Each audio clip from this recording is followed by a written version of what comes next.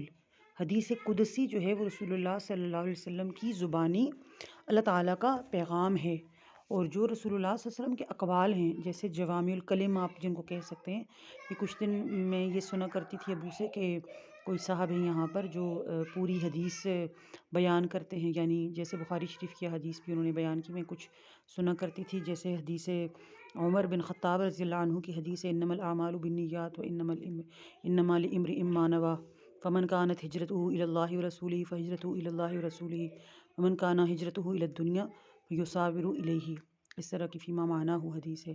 تو ان میں تو کچھ احادیث ایسی جو پوری کی پوری بیان کی جاتی ہیں، اور کچھ ہیں جوامع الکلم جن کا کچھ حصہ بیان کیا جاتا ہے، تو وہ تو اقوال رسول ہیں۔ تو جب ہم اقوال رسول کے منکر ہو گئے تو بلا شبہ ہم قول اللہ کے منکر ہو گئے، کہ اللہ کے قول کے بھی منکر ہو گئے، کیونکہ جس بندے کے قول کو یعنی حدیث کو یہ منکرین نے حدیث اس کو پر عمل نہیں کر رہے، تو وہ اس بندے کو وہ کر رہے ہیں نا، کہ جس کے اوپر قرآن مجید نازل ہوا ہے، رسول اللہ صلی اللہ علیہ وسلم پر قرآن مجید نازل ہوا ہے۔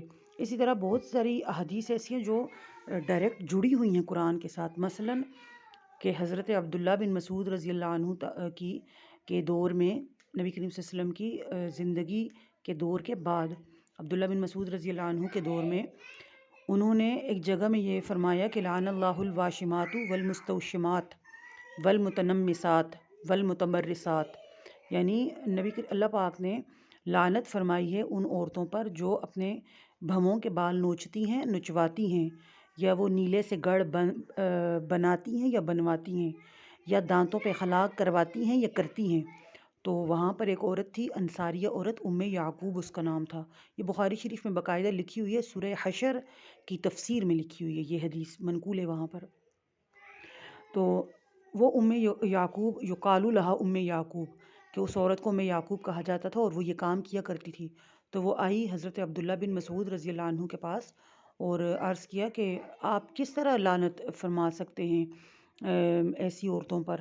تو حضرت عبداللہ بن مسعود رضی اللہ عنہ نے فرمایا کہ میں ایسی عورت پر اس لیے لعنت کرتا ہوں کہ ان عورتوں پر نبی نے بھی لعنت کی، اور ایسا کرنے کا حکم ہمیں ہمارے اللہ نے دیا، قرآن نے دیا، قرآن میں آئی ہے یہ بات۔ تو وہ یعقوب یہ کہنے لگی کہ اگر یہ وہاں پر ہوتی لقد وجدتہ، تو میں اسے ضرور پاتی، ما بین اللوحین، اگر یہ چیز ہوتی یعنی قرآن میں ہوتی۔ تو حضرت عبداللہ بن مسعود رضی اللہ عنہ نے فرمایا کہ کیا تم نے وہ آیت نہیں پڑھی سورہ حشر کی، ما آتاکم الرسول فخذوہ وما نہاکم عنہ فانتہوا، کہ جس چیز کو رسول اللہ لے آئیں اس کو لے لو، اور جس سے وہ روکیں اس سے رک جاؤ۔ تو وہ کس طریقے سے روکیں گے؟ اپنے قول کے ساتھ، یعنی ہر چیز کا حکم رسول اللہ صلی اللہ علیہ وسلم نے قرآن کے ذریعے نہیں دیا ہوا۔ جیسے کہ ایک حدیث میں آتا ہے کہ حضرت صفیہ رضی اللہ عنہ کے ساتھ رسول اللہ صلی اللہ علیہ وسلم اعتکاف میں تھے، تو جب نبی کریم صلی اللہ علیہ وسلم کو وہ ملنے کے لیے آئیں مسجد میں، تو نبی علیہ السلام تھوڑی سی دور، فیما معنی کا مطلب ہے کہ ایسے جس طرح حدیث میں بیان ہوا ہے اس میں کمی بیشی ہمارے الفاظ میں اگر ہو سکتی ہے تو وہ اس وقت آئیں، نبی کریم صلی اللہ علیہ وسلم ان کو چھوڑنے کے لیے تھوڑے سے آگے، تو 2 صحابی جو تھے وہ نبی کریم صلی اللہ علیہ وسلم کو انہوں نے دیکھا، تو رسول اللہ صلی اللہ علیہ وسلم نے فرمایا کہ یہ حضرت صفیہ بنت حیی ہیں۔ تو نبی کریم صلی اللہ علیہ وسلم کو ان صحابہ نے کہا یا رسول اللہ ہمیں تو آپ پہ برا گمان نہیں ہو سکتا۔ تو نبی علیہ السلام نے فرمایا کہ شیطان جو ہے وہ انسان کی رگوں میں خون کی مانت دوڑتا ہے، تو آیا ہم اس پہ منکر ہو سکتے ہیں کہ رسول اللہ صلی اللہ علیہ وسلم کا یہ قول نہیں ہو سکتا؟ اور جدھر تک بات رہی کہ حدیث جو ہے وہ 200 سال یا 300 سال بعد آئی ہے، تو اس کا جواب بھی یہ دیا جاتا ہے کہ ہر علم جو رسول اللہ صلی اللہ علیہ وسلم کے زمانے میں موجود تھا، مثلا قرآن کے الفاظ کی ادائیگی کو کہا جاتا ہے تجوید، اور اسی طرح قرآن کے الفاظ کی سمجھ اس کو کہا جاتا ہے تفسیر۔ تو تجوید اور تفسیر میں سے جو نقطے نکل جاتے ہیں کسی بھی مسئلے کی صورت میں تو اسے کہا جاتا ہے فقہ۔ تو ان سب چیزوں کی دلیل ہی حدیث ہے، قول رسول ہے۔ تو اس طرح حضرت عبداللہ بن عباس، حضرت عبداللہ بن مسعود، حضرت عبداللہ بن عمر، حضرت عبداللہ بن عمر، عبادلہ اربعہ ان کو کہا جاتا ہے۔ یہ دین کے حدیث کے بہت بڑے ستون ان کو کہا جاتا ہے۔ تو آیا ہم صحابہ کی صحابیت کے منکر ہو جائیں؟ منکرین حدیث تو یہ ثابت کرنا چاہ رہے ہیں۔ ہم تو جو بات بھی فقہ یا حدیث بیان کرتے ہیں، فقہ تو نکل گئی حدیث سے اور حدیث نکل گئی قول رسول ہے وہ۔ تو ہم جب قرآن کے اوپر عمل کرنا یا اس پر یقین رکھنا مانتے ہیں کہ وہ منزل من اللہ ہے اور نازل ہی رسول اللہ صلی اللہ علیہ وسلم پر ہوئی، تو ضروری طور پر ہمیں نبی کریم صلی اللہ علیہ وسلم کے قول کا بھی اتنا ہی پاس رکھنا ہے۔ ہاں یہ ضرور ہے کہ بعض حدیث ہمیں درمیان کے 25 درجوں کے واسطے سے مل گئی، بعض حدیث ہمیں درمیان کے 3 درجوں کے واسطے سے مل گئی، یعنی 3 بندوں کے واسطے سے ہمیں مل گئی۔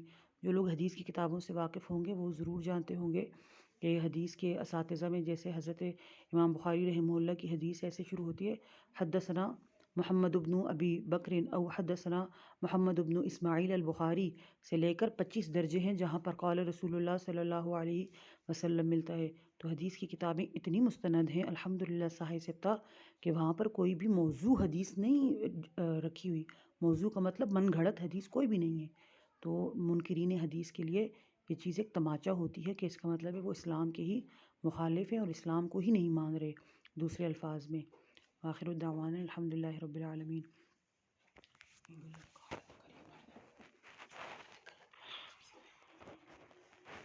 شکریہ جی۔ حاصل بھائی آپ کچھ شامل کیجیے، بات کنکلوڈ کیجیے اس کو، آپ نے بات شروع کی۔ بس ناصر بھائی یہی میں نے کہا، میں کیونکہ کل میں بہت اپسیٹ تھا، وہاں پہ حدیث کے اوپر بھی بات ہوئی، تو میں کیا کہوں بس۔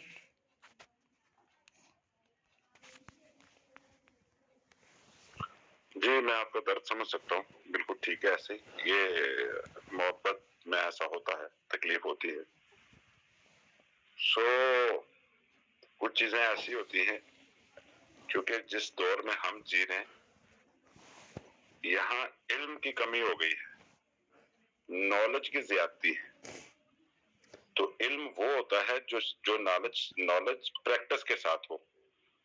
تو آج کل چونکہ پریکٹس نہیں ہے اور نالج بہت ہے لوگوں کے پاس، اس وجہ سے چھوٹے چھوٹے یہ مسائل پیدا ہوتے ہیں۔ اس سے دل برداشتہ نہیں ہونا چاہیے، بلکہ آپ کریکٹ بات کر دیں، باقی اللہ کے اوپر چھوڑ دیں، کیونکہ جو نقب لگانے کے در پہ رہتے ہیں اللہ انہیں اور گمراہ کرتا ہے، جو سیکھنے کے مرحلے میں آتے ہیں اللہ تبارک و تعالیٰ انہیں اور عطا کرتا ہے۔ تو یہ تو اللہ کے فیصلے۔ بہرحال دل چھوٹا نہ کرے۔ تو منکر حدیث کا جو لفظ ہے یہ کسی ایک حدیث کو کوئی ایسی جیسے منصبہ نبی فقتلوہ جیسے یہ قصور ہوئی تھی پچھلے دنوں میں تحریک لبیک کی وجہ سے، تو بہت سارے لوگوں کی رائے ہے کہ یہ موضوع ہے۔ اب چونکہ وہ 2 جگہوں پہ ملتی ہے کہ یہ حدیث موجود ہے اور وہ حضرت علی کے قول سے، اور وہ بھی صحیح ستہ کی کتابوں میں موجود نہیں ہے یا ایتھنٹک حدیث کی بکس میں نہیں ہے، چونکہ اس کے اوپر پورا ایک مسلک کھڑا ہے اور پاکستان میں وہ مسلک سب سے زیادہ تعداد میں ہے۔ ایک فتنے کا احتمال ہے، لیکن حق بات جو یہی تھی کہ وہ موضوع تھی۔ تو اگر اس طریقے کے معاملات ہو جائیں تو پھر وہ منکر حدیث کا زمرہ نہیں آتا، بلکہ اس میں تصحیح کرنی چاہیے اور ریویو کرنا چاہیے کہ جو چیز قرآن کے خلاف چلی جاتی ہے ایسی روایتوں کو رسول کریم صلی اللہ علیہ وسلم سے منسوب کرنا ہی ان پہ بہتان باندھنا ہے، تو یہ اس سے بڑا کرائم ہے۔ اللہ تبارک و تعالیٰ میں سیکھنے اور سمجھنے کی توفیق عطا فرمائے اور ہدایت کے راستے پہ رکھے۔ اللہ سے ہمیشہ ہدایت مانگے اور اللہ عطا کرتا ہے، اس کی عطا ہے، اس کی مخلوق ہے۔ تو جب ہم اس سے کچھ چاہیں گے وہ عطا کرتا ہے، اس کے خزانوں میں کبھی نہیں کمی آتی، کیونکہ وہ اس نے کون کہنا ہے خزانوں کے ڈھیر انبار ہیں اس کے۔ تو وہ تو خالق ہے خزانوں کا، صرف مالک نہیں ہے۔ تو بہرحال بہت شکریہ جی. شاید بھائی آپ کچھ کہنا چاہتے ہیں؟ جی ناصر بھائی بہت شکریہ. السلام علیکم ورحمۃ اللہ وبرکاتہ. اسی ضمن میں تھوڑی سی میں بات کرنا چاہوں گا جو ابھی لا حاصل صاحب نے بات کی ہے. فلسفے میں نا یعنی فلسفی میں ایک بات کہی جاتی ہے کہ افلاطون کا یا سقراط کا ایک بڑی پیاری بات ہے, مجھے بڑی اچھی لگی وہ. تو گناہ کے بارے میں, گناہ سے مراد کہ بری چیز, اس بارے میں وہ کہتے ہیں کہ perhaps all sin is error, partial wisdom, short sightedness. کہ گناہ جو ہے وہ کہتے ہیں کہ 3 چیزوں کی وجہ سے ہے. نمبر 1, انسان غلطی کر رہا ہے تو اس غلطی کی بنیاد پر کوئی غلطی سے کوئی گناہ کر بیٹھتا ہے. دوسرا, انسان سوچتا ہے, انسان کی سوچ پختہ نہیں ہے. اور تیسرا, اس کی جو وزڈم ہے, اس کی جو عقل ہے جس کے معیار پر کسی چیز کو پرکھ کے وہ بات کر رہا ہے, وہ عقل جو ہے وہ بھی ناقص ہے. تو اس وجہ سے یہ ساری چیزیں ہوتی ہیں. اب میں اس کو اسی معاملے کی طرف لے کے آتا ہوں. دیکھیں اکثر یہ اعتراض جو کیے جاتے ہیں نا حدیث کے اوپر, ذرا جو اعتراض کرنے والے ہیں ان کا اس معاملے میں ہم نالج دیکھیں تو ساری بات جو ہے وہ سامنے آ جاتی ہے. جب بھی ہم کسی چیز کو پارشلی لیں گے, کوئی ایک چیز پڑھ لی اور بس اسی کو ڈسکس کرنا شروع کر دیا, تو یہ معاملات اس وجہ سے آتے ہیں. تو حدیث کے معاملے میں زیادہ تر لوگ, ان بیچاروں کو اس چیز کا پتہ ہی نہیں ہے کہ اس حدیث کو جو بیان کی جا رہی ہے, جب یہ کہا جاتا ہے کہ حدیث صحیح ہے یا حسن ہے یا کسی اور کیٹیگری کی کہ جس کو مطلب ایکسیپٹ کیا جاتا ہے, تو شاید ان لوگوں کو, یہ میرا اپنا گمان ہے, ان لوگوں کو کچھ مثالوں کی وجہ سے بھی میں یہ کہہ رہا ہوں کہ جو میرے سامنے آئی ہیں, کہ وہ لوگ جو ہیں انہوں نے اس پورے نالج کی جو بیسز ہے کہ کس طرح سے ہمارے سامنے یہ آیا ہے, اس سے وہ بالکل نابلد ہے. تاریخ کی وہ باتیں جو تاریخ کی کتابوں میں ہیں, تاریخ کے بارے میں اکثر دنیا کہتی ہے کہ زیادہ تر جھوٹ ہے, کیونکہ لوگوں کی اپنی لکھی ہوئی چیزیں ہیں, اور اس کے اندر جو ہے جس کو جو چیز اچھی لگتی ہے وہ لکھ دیتا ہے اور پھر وہ تاریخ کا حصہ بن جاتی ہے. اس کے اوپر تو آنکھیں بند کر کے ساری دنیا عمل کرتی ہے. کسی اخبار کے اندر خبر چھپ جائے, اس کے اوپر بھی لوگ فوراً عمل کرنا شروع کر دیتے ہیں, حالانکہ کسی نے اس کو اپنی آنکھوں سے نہیں دیکھا ہوتا. لیکن جب دین کا معاملہ آتا ہے تو وہاں پر اعتراضات بہت زیادہ ہونے شروع ہو جاتے ہیں. آپ نے جو بات کی وہ بالکل صحیح ہے کہ قرآن پاک کے ساتھ اگر کوئی چیز ٹکراتی ہے قرآنی احکامات کے ساتھ, تو وہ حدیث صحیح نہیں ہو سکتی. اور یہی اصول جو ہے تمام محدثین نے, جتنے بھی ہمارے حدیث کے علماء اتنے بڑے بڑے گزرے ہیں, انہوں نے اپنی ساری زندگیاں اسی چیز پہ, ہم سے زیادہ وہ قرآن جانتے تھے. تو مطلب آج کے دور سے میں ہم سے مراد یہ, تو ان لوگوں نے ان چیزوں کو پرکھا ہے, اور اس کے بعد کوئی بھی ایسی چیز وہ بات نہیں کرتے کہ جو بات قرآن کے ساتھ متصادم ہو اور اس کی ترویج کی جائے. تو میرا خیال ہے ہم لوگوں کو یہ چیز بہت احتیاط میں کرنے کی ضرورت ہے کہ کسی بھی ایسے بندے یا کسی بھی ایسے گروہ کے زیر اثر آنے سے پہلے کہ ہم ان کی باتوں کو اس طرح سے ماننا شروع کر دیں اور حدیث کے اوپر اعتراضات شروع کر دیں, پہلے ان کو اچھی طرح سے ہم سمجھ لیں اس حدیث کا مطلب کیا ہے. اور اس کا مطلب دیکھیں, مطلب بھی مختلف زمانوں کے اندر لوگ پھر مختلف لے لیتے ہیں. ہو سکتا ہے ہمارے سمجھنے میں غلطی ہوئی ہو, تو اس ضمن میں ہمیں تھوڑا سا پہلے اس کا نالج حاصل کرنا چاہیے, اور پھر کوئی اعتراض جو ہے نا وہ کوئی حدیث کے جو عالم ہیں ان کے ساتھ جا کے تو اس کو ڈسکس کریں. اگر پھر بھی وہ سیٹسفائی نہیں ہوتے تو پھر کوئی بات کرنا بنتا بھی ہے, لیکن بات کیے بغیر کسی سے اور ڈسکس کیے بغیر ایک چیز کی ترویج جیسے آج لوگ کرتے ہی چلے جاتے ہیں کہ بس یہ ہمیں تو قرآن ہی کافی ہے, قرآن کو کیسے سمجھ سکتے ہیں یہ لوگ حدیث کے بغیر. تو یہ چیزیں جو ہیں یہ ہمیں بہت احتیاط کرنی چاہیے. بہت شکریہ. شکریہ شاہد بھائی, بالکل ایسے ہی ہے, ٹھیک بات کی آپ نے, اللہ آپ کو جزائے خیر دے. میرا نقطہ نظر تھوڑا سا اس سے مختلف ہے شاید, لیکن اگر کوئی غلطی ہوئی تو معاف کیجیے گا, اللہ بھی معاف کرے. ایسا ہے کہ جو قرآن کا تعلق ہے نا, اگر آج کے اس زمرے میں آج کے زمانے میں دیکھتا ہوں کہ وہ چیزیں کہاں فٹ ہوتی ہیں. قرآن کے جو احکامات ہیں نا ان کا تعلق حکومت وقت سے ہے, اگر آپ اس کو غور سے دیکھیں گے, کیونکہ حکومت کا جو تعلق ہے, حکومت کرنے والے جو لوگ ہوتے ہیں ان کے لیے انصاف پہلی سیڑھی ہے, پہلا قدم ہوتا ہے. تو انصاف قائم کرنے کے لیے آپ کو مذہبی پیشوائیت اور روحانیت دونوں کو سائیڈ لائن رکھنا پڑے گا. تو ہمارا جو مذہب ہے ٹوٹل اس کی 2 بیسکس ہیں. ایک مذہبی علماء کی طرف سے جو ہمارے پاس آج تک جو لٹریچر میں چیزیں موجود ہیں یا ٹرانسلیشن میں جو ہمارے سمجھ میں آتی ہیں,